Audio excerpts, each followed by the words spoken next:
வணக்கம்.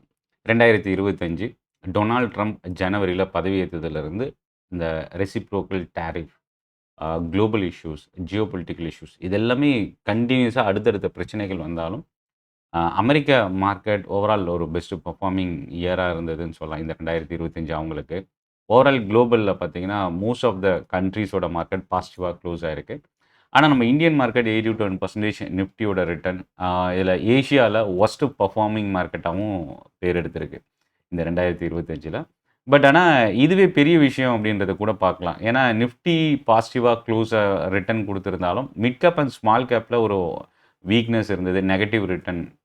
So, Nifty benchmark index 8-10% return குடுத்திருந்தாலும், retail இன்வெஸ்டர்ஸோட போர்ட்ஃபோலியோ நெகட்டிவா தான் இருந்தது. அதுக்கு அவங்களோட small cap and mid cap allocation கொஞ்சம் அதிகமா அலோகேட் பண்ணியிருந்த இன்வெஸ்டர்ஸுக்கு இந்த நெகட்டிவ் இம்பேக்ட் ரீட்டெயின் ஆயிருக்கும் அப்படின்னு சொல்லலாம். இப்போ இந்த 2025ல பெஸ்ட் பெர்ஃபார்மிங் அசெட் அப்படின்னா, நம்ம ப்ரீஷியஸ் மெட்டல் அதாவது கமாடிட்டில கோல்டு, சில்வர் ஒரு ஸ்ட்ராங்கான ரிட்டர்ன் 100லேருந்து 250% வரைக்கும் ரிட்டர்ன் குடுத்திருக்கு. கோல்டும், சில்வரும். இதில பிட்காயின் வந்து பார்த்தீங்கன்னா, பெரிய அளவுக்கு ரிட்டர்ன் இல்ல அப்படின்னே சொல்லலாம். அதர் அசெட்ன்னு கம்பேர் பண்ணும்போது. ரியல் எஸ்டேட் ஸ்ட்ரகிள் ஆயிருக்கு. இந்த 2025ல பெரிய ரிட்டர்ன் இல்ல அப்படின்னு சொல்லலாம். இப்போ இந்த 2026ல எந்த செக்டார் நல்லா பெர்ஃபார்ம் பண்ணும்? எங்க நம்ம இன்வெஸ்ட் பண்ணலாம்? நல்ல இந்தியன் மார்க்கெட் என்ன ரியாக்ட் பண்றதுக்கு வாய்ப்பு இருக்கு? இத பத்தி தான் இந்த வீடியோல பார்க்க போறோம். இந்த வீடியோ முடியும்போது உங்களுக்கு ஒரு கிளியர் ஐடியா இந்த 2026 ஸ்டாக் மார்க்கெட் எப்படி இருக்க வாய்ப்பு இருக்குன்றதுக்கான ஒரு ஐடியா உங்களுக்கு கிடைக்கும்னு நம்புறேன். சென்னை ட்ரேடிங் அகாடமி ஃபவுண்டர் நான் நாராயணன். இதுவரைக்கும் நீங்க Chennai trading academy YouTube channel subscribe பண்ணலனா, சப்ஸ்கிரைப் பண்ணி வாட்ச் பண்ணுங்க. டெலகிராம் குரூப்புக்கான லிங்க்கும் நீங்க டிஸ்கிரிப்ஷன்ல இருந்து யூஸ் பண்ணிக்கலாம்.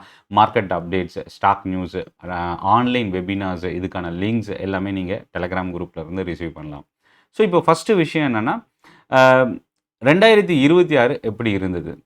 2026 எப்படி இருக்க வாய்ப்பு இருக்கு? ஃபர்ஸ்ட் விஷயம் அதுக்கு முன்னாடி நம்ம பாஸ்ட் அந்த 1 இயரோட நம்ம டொமஸ்டிக் நியூஸ்ல என்னென்ன மேஜர் நியூஸ் அப்படின்றத பார்க்கலாம். கடந்த 2025 பட்ஜெட்ல income tax slab up to 12 lakhs வரைக்கும் ரைஸ் பண்ணியிருந்தாங்க. Individual ரெசிடென்ட்டோட tax. ஸோ, இது வந்து மனி சர்க்குலேஷன், லிக்விடிட்டி அதிகமாக்குறதுக்கான ஒரு பாசிட்டிவ் ரியாக்ஷன். ஸோ, கன்சம்ஷன அதிகமாக்கும். டிமாண்ட அதிகமா கிரியேட் பண்றதுக்கு வாய்ப்பு இருக்கு. இதுல இன்னொன்னு என்னன்னா, எஃப்எம்சிஜி, ஆட்டோ, டிஸ்கிரிஷனரி செக்டாருக்கு இது ஒரு பெனிஃபிஷியலா பார்க்கலாம். அடுத்தது ஜிஎஸ்டி ஸ்லாப் வந்து 4 to 5லேருந்து 2 ஸ்லாப்ஸா வந்து ரெடியூஸ் பண்ணியிருக்கிறாங்க. கன்சூமர் டிமாண்ட் அதிகமாகறதுக்கு இது ஒரு ஒன் ஆஃப் த ரீசன். அதே மாதிரி லிக்விடிட்டி அண்ட் டிமாண்ட் அதிகமா கிரியேட் ஆகுறதுக்கும் இந்த ஜிஎஸ்டி ஸ்லாப் ரெடியூஸ் பண்ணியிருந்தது ஒரு மேஜர் கீ ரீசனா பார்க்கலாம். 2024 பெரிய அளவுக்கு ஒரு கை குடுக்காம இருந்த இயர் கவர்மெண்ட்டுக்குன்னு பார்த்தீங்கன்னா, கேப்பெக்ஸ் அப்படின்னு சொல்லலாம். கேபிட்டல் எக்ஸ்பெண்டிச்சர் பெரிய அளவுக்கு ஃபோக்கஸ் இல்ல. பட் ஆனா 2025லயும் பெரிய இம்பாக்ட் இல்லனாலும், பட் ஒரு சில இடத்துல கவர்மெண்ட்டோட அனவுன்ஸ்மென்ட் கை குடுத்திருக்கு அப்படின்னு சொல்லலாம். Railway, defence, roads, manufacturing. So, இது எல்லாமே வந்து பார்த்தீங்கன்னா, கேபிட்டல் எக்ஸ்பெண்டிச்சர் ரைஸ் ஆகுறதுக்கான ஒரு பாசிட்டிவ் நியூஸ் கவர்மெண்ட் சைட்ல இருந்து வந்திருக்கிறது. இதுவும் வந்து பார்த்தீங்கன்னா, மார்க்கெட்க்கு ஒரு பாசிட்டிவ் இதுவா ரீசனா பார்க்கலாம். ஏன்னா 2025 செகண்ட் ஹாஃப்ல இருந்து கவர்மெண்ட்டோட அனவுன்ஸ்மென்ட் நமக்கு ரிசீவ் பண்ணிட்டு இருக்கோம். 2 ட்ரேடில் தான் ஒரு மேஜர் பிக் கேம் சேஞ்சர் அப்படின்னு சொல்லலாம். ஒண்ணு யூரோப் யூனியனோட ட்ரேட் டீல். இன்னொன்னு யுஎஸோட ட்ரேட் டீல். யுஎஸோட ட்ரேட் டீல் இன்னும் ஒரு ஆசிலேஷன்ல அஃபிஷியல் கன்ஃபர்மேஷன் வந்தாலும், இன்னும் சைனிங் கம்ப்ளீட் ஆகல. பட் ஆல்மோஸ்ட் முடியிற ஸ்டேஜ் தான் அப்படின்றத கூட நம்ம எடுத்துக்கலாம். பட் யூரோப் யூனியனோட டீல் சைன் ஆயிருக்கு. இந்த 2 விஷயமும் வந்து பார்த்தீங்கன்னா, இந்தியாவோட இம்போர்ட் அண்ட் எக்ஸ்போர்ட்டுக்கு வந்து ஒரு பெரிய கேம் சேஞ்சரா இந்த 2 விஷயம் பார்க்கலாம். ஸோ, ரூபி ஸ்டேபிலிட்டி எடுத்துட்டு வரதுக்கான இந்த 2 டீல் ஹெல்ப் பண்ணும் அப்படின்றத பார்க்க முடியுது. அடுத்தது ரொம்ப முக்கியமானது ஸ்டாக் மார்க்கெட்டுக்குள்ள வரும்போது எஃப்ஐஎஸோட கம்பேக். தொடர்ந்து கடந்த ஒரு வருஷமா அந்த 2025ல மட்டும் பார்த்தீங்கன்னா, நியர்லி ஒரு 1,50,000 கோடி ரூவா அளவுக்கு எஃப்ஐஎஸ் வந்து ஸ்டாக் மார்க்கெட்ல இருந்து ஃபண்ட வெளியில எடுத்திருக்கிறாங்க. இப்போ இந்த ஜனவரிலயும் பார்த்தீங்கன்னா, வீக்னஸ் இருந்தது. Negative sentiment. பட் இந்த ட்ரேட் டீல் இந்தியாவுக்கான டாரிஃப ரெடியூஸ் பண்ணதுக்கப்புறம் எஃப்ஐஎஸோட இன்வெஸ்ட்மென்ட் மறுபடியும் ஸ்டார்ட் ஆயிருக்கு. ஸோ, இவங்களோட கம்பேக் இந்த 2026ல ஒரு பெரிய பூஸ்ட் மார்க்கெட்க்கு குடுக்கும் அப்படின்றதையும் பார்க்க முடியுது. Ruby 91 to 92 record low US டாலருக்கு அகைன்ஸ்டா ரூபி. டாலர் அகைன் தொடர்ந்து ஃபால் ஆயிட்டு இருக்கிறது. ருப்பியோட ஸ்டேபிலிட்டி, ருப்பி அகைன் ஸ்டேபிள் ஆகும்போது, எஃப்ஐஎஸ் இப்போ உள்ள வர ஆரம்பிச்சதுக்கப்புறம் ருப்பி ஸ்டேபிள் ஆகுறதுக்கான பாசிபிலிட்டி கொஞ்சம் அதிகமா இருக்கு. ஸோ இந்த செக்டார் அதாவது இன்ஃப்ளேஷன் வந்து பார்த்தீங்கன்னா, கண்ட்ரோல்ல வரதுக்கான சான்சஸ் இருக்கு. மேக்ரோ டேட்டா வந்து ஒரு பாசிட்டிவ் ரியாக்ஷன குடுக்கறதுக்கு வாய்ப்பு இருக்கு. ஸோ இதெல்லாமே வந்து பார்த்தீங்கன்னா, இப்ப நம்ம பார்த்த எல்லா விஷயமும் ஒரு பாசிட்டிவ் ரியாக்ஷன். கடந்த 2025லேருந்து இப்போ வரைக்கும் என்னென்ன மேஜர் கீ ஃபேக்டர்ஸ் மார்க்கெட்ட பாசிட்டிவ் சைட்ல புஷ் பண்றதுக்கு. அடுத்தது எந்த செக்டார்ல ரியாக்ஷன் அதிகமா இருக்கும்? இந்த 2026 அப்படின்னு பார்த்தீங்கன்னா, mid and small cap last இயர்ல சரியா பெர்ஃபார்ம் பண்ணதுனால, செலக்டிவான ஸ்டாக்ஸ்ல ஃபோக்கஸ் அதிகமா இருக்கிறதுக்கு வாய்ப்பு இருக்கு. மிட் அண்ட் ஸ்மால் இந்த இயர் 2026ல நல்ல ஒரு பெர்ஃபார்ம் பண்றதுக்கான சான்சஸ் இருக்கு. 2வது செக்டார் பக்கம் வரும்போது ஃபார்மா செக்டார், யுஎஸ் ஜெனரிக், 2வது ட்ரேட் டீல் அமெரிக்காவோடையும், யூரோப் யூனியனோடும் முடிஞ்சிருக்கிறது. ஃபார்மா செக்டாருக்கு ஒரு பாசிட்டிவான ஒரு விஷயமா பார்க்கலாம். டொமஸ்டிக் ஹெல்த் கேர் டிமாண்ட் தொடர்ந்து ரைஸ் ஆயிட்டு இருக்கு. ஹெல்த் கேரோட இன்ஃப்ளேஷன் வந்து தொடர்ந்து இன்க்ரீஸ் ஆயிட்டு இருந்தாலும், பட் அதோட டிமாண்ட் இன்னும் சஸ்டெயின் ஆயிட்டு இருக்கிறது ஒரு பாசிட்டிவா பார்க்கலாம்.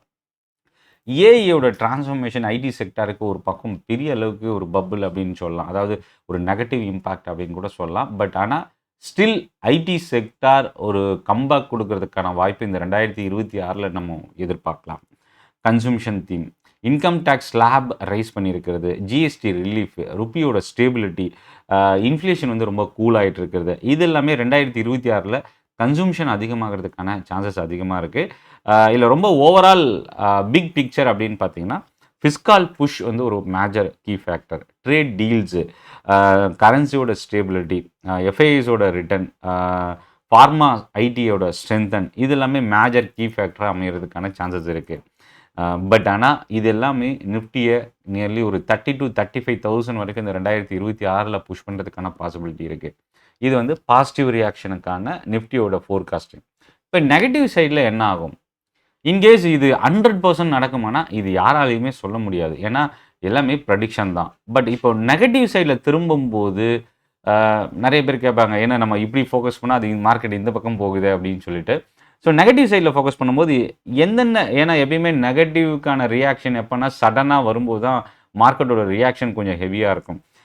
குளோபல் ரிசெஷன் ஒரு ரிஸ்க் ஃபேக்டர். இந்த நிஃப்டி அப்சைட் பொட்டன்ஷியல் எவ்வளோக்கு எவ்வளோ பாசிபிலிட்டி இருக்கோ, அந்த அந்த அப்சைட் பொட்டன்ஷியல ஒரு பிரேக் போடுறதுக்கான ஃபேக்டர்ஸ் என்னெல்லாம் இருக்கு. பட் இதெல்லாம் வரல. பட் என்னெல்லாம் இருக்குன்னு நம்ம தெரிஞ்சுக்கணும். குளோபல் ரிசெஷன், யுஎஸோட இன்ட்ரெஸ்ட் ரேட் ஒரு மேஜர் ரீசன், ஆயில் பிரைஸ் வந்து ஸ்பைக் ஆனா அதுவும் மார்க்கெட்டை ரெஸ்ட்ரிக்ட் பண்ணுறதுக்கு வாய்ப்பு இருக்குது. ஜியோ பொலிட்டிக்கல் இஷ்யூ ஒரு மேஜர் ஃபேக்டராக பார்க்கலாம். ஸோ அப்போ என்னென்னா இந்த ஃபேக்டர்ஸ் இன்ஃப்ளூயன்ஸ் பண்ணாத வரைக்கும் நம்ம மார்க்கெட் ஒரு பவுன்ஸ் பேக்குக்கான ஒரு எக்ஸ்பெக்டேஷன் ரொம்ப பிரகாசமாக இருக்குது அப்படின்னு சொல்லலாம். இந்த வீடியோ பற்றின உங்களோட ஃபீட்பேக்கை கமெண்ட்டில் போஸ்ட் பண்ணுங்கள். Chennai trading academy YouTube channel இது வரைக்கும் சப்ஸ்கிரைப் பண்ணலாம், சப்ஸ்கிரைப் பண்ணி வாட்ச் பண்ணுங்கள். என்னோட டெலகிராம் குரூப்பில் ஸ்டாக் மார்க்கெட் நியூஸு, ட்ரைனிங் செஷனுக்கான அப்டேட்ஸ் இதெல்லாமே நான் கொடுத்துட்ருக்கேன். லிங்க் டிஸ்கிரிப்ஷனில் இருக்குது, நீங்கள் யூஸ் பண்ணிக்கலாம். நன்றி.